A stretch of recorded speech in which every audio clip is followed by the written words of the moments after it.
bust now. To get the rum rap, shorties gon' fuck now. Baby, I'm back again. Ain't nobody iller, beating on my chest. So, what's up bro? May gusto lang i-share na 5 small habits about self-improvement. Kung paano nga ba makapagsimula and paano mo start siya in the most easiest way.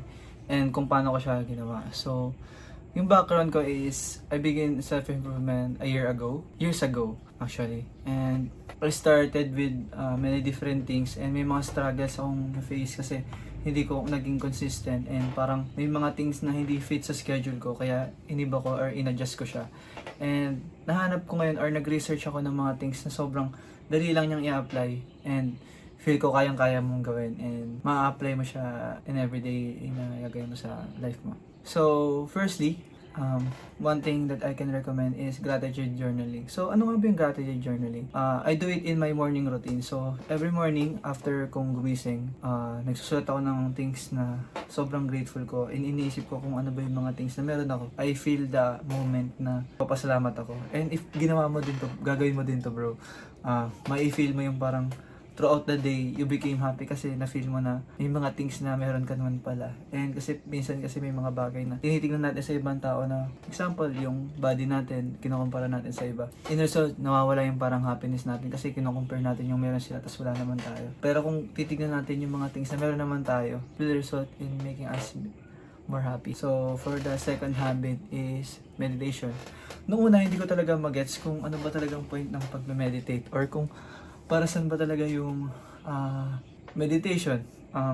Pero sobrang dami pala niyang health benefits kayo ng anxiety and pagfo-focus mo in your everyday na nangyayari. Parang present ka lang and sobrang ganda ng attention span mo. One thing that I can suggest is downloading the app Medito kasi yun yung ginagamit ko and may strict siya, may mga mindfulness breathing siya, marami siyang things na pwede mong gawin na it will definitely help your journey in this meditation. Ang one thing that I can say is apply lang natin talaga yung progressive overload. So what do we mean by progressive overload? Like example, magsisimula tayo sa 2 minutes, eventually next month 5 minutes, next month 10 minutes, and moving forward hanggang sa mas mataas na yung natin attention span and actually mahanap natin yung maintaining na natin meditation span na time. Example is 10 minutes every day, 20 minutes every day. That's good enough. You will definitely see an increase in your mental health. So, pangatlo is home workouts. Sobrang daming tutorials sa YouTube ng mga home workout. One thing that I can suggest is only to start small, like push-ups, squats, and pull-ups. Bumili kayo ng parang mga bar na makikita nyo sa TikTok. And it can help, definitely. Kasi mabibuild yung foundation and eventually if you have the confidence to start, you can eventually enroll sa gym na pinakamalapit sa inyo or pinaka-accessible sa inyo. And yan, I want you guys to start small kasi doon naman siguro nagsisimula lahat. Even me, nagsisimula pa lang ako. Nasa loob lang ako ng kwarto, doon ako nag-workout. I do my tricep workout, my push-up, and also my abs. Yun, doon ako nag-workout. Dito lang din sa kwarto na ako nasa nag-video ngayon. Actually, in-upgrade ko na din talaga siya. Then number 4, number 4, eating healthy foods. What do you mean by healthy foods? Especially protein, carbs, and fats, healthy fats. Huwag yung nabibili natin sa mga fast food.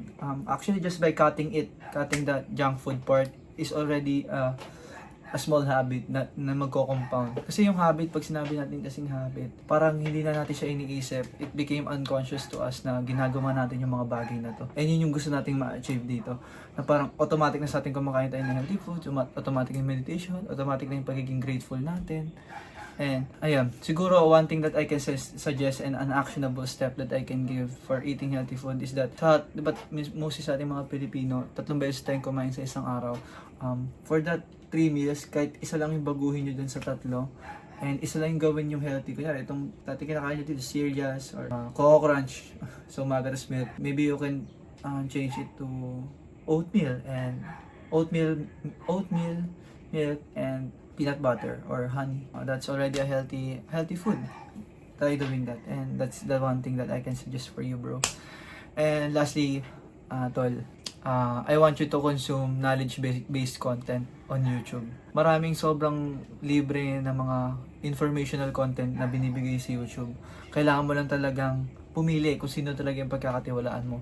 Kasi yun yung one thing na ginagawa ko almost every day is to learn. Kasi yun naman talaga eh. How can we give value to others if di naman natin sila alam at the first hand? And actually watching podcast, long form content videos is actually beneficial kasi nakaka-explore ka ng mga different perspective ng ibang tao na hindi mo naman before alam kasi ang alam mo yung sarili mo lang na values and perspective.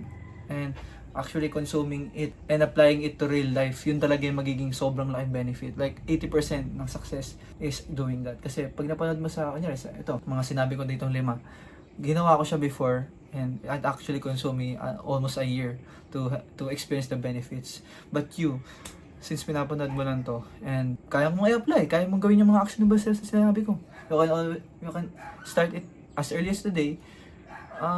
That's already a life hack kasi yung isang taon ko pwede mo nang gawin na isang buwan kasi and if you remain consistent, I can promise you that it will definitely have a benefit for you. That's all of the 5 small habits about self-improvement that you can start right now and it will compound to a big habits, and I hope you stay consistent bro. Sana maging consistent ka talaga tol.